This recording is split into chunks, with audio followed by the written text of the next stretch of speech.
Now when Solomon's prayers were ended, fire came down from heaven, burning up all the offerings, and the house was full of the glory of the Lord. And the priests were not able to go into the house of the Lord, for the Lord's house was full of the glory of the Lord. And all the children of Israel were looking on when the fire came down, and the glory of the Lord was on the house, and they went down on their knees, with their faces to the earth, worshipping and praising the Lord, and saying, He is good, for His mercy is unchanging forever. Then the king and all the people made offerings before the Lord. King Solomon made an offering of 22,000 oxen, and 120,000 sheep. So the king and all the people kept the feast of the opening of the house of God. And the priests were in their places, and the Levites with their instruments of music for the Lord's song, which David the king had made for the praise of the Lord, whose mercy is unchanging forever, when David gave praise by their hand, and the priests were sounding horns before them, and all Israel were on their feet. Then Solomon made holy the middle of the open square in front of the house of the Lord, offering the burnt offerings there, and the fat of the peace offerings, for there was not room on the brass altar which Solomon had made for all the burnt offerings and the meal offerings and the fat. So Solomon kept the feast at that time for 7 days, and all Israel with him, a very great meeting, for the people had come together from the way into Hamath and from as far as the river of Egypt. And on the 8th day they had a holy meeting. The offerings for making the altar holy went on for 7 days, and the feast for 7 days.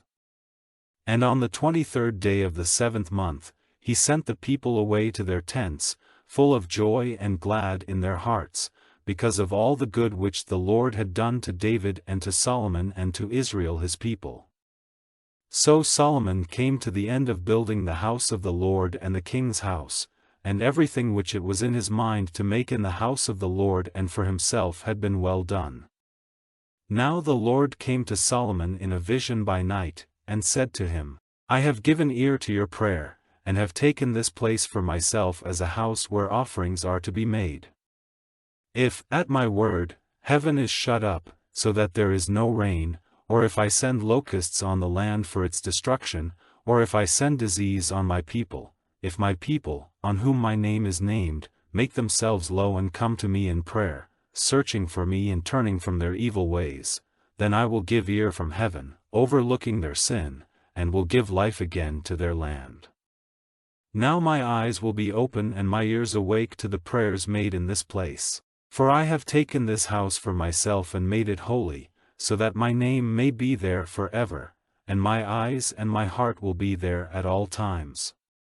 And as for you, if you will go on your way before me as David your father did, doing whatever I have given you orders to do and keeping my laws and my decisions,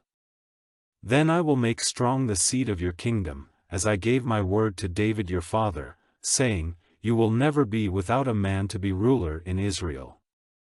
But if you are turned away from me, and do not keep my orders and my laws which I have put before you, but go and make yourselves servants to other gods, giving them worship, then I will have this people uprooted out of my land which I have given them, and this house, which I have made holy for my name, I will put away from before my eyes, and make it an example and a word of shame among all peoples. And this house will become a mass of broken walls, and everyone who goes by will be overcome with wonder, and will say, Why has the Lord done so to this land and to this house?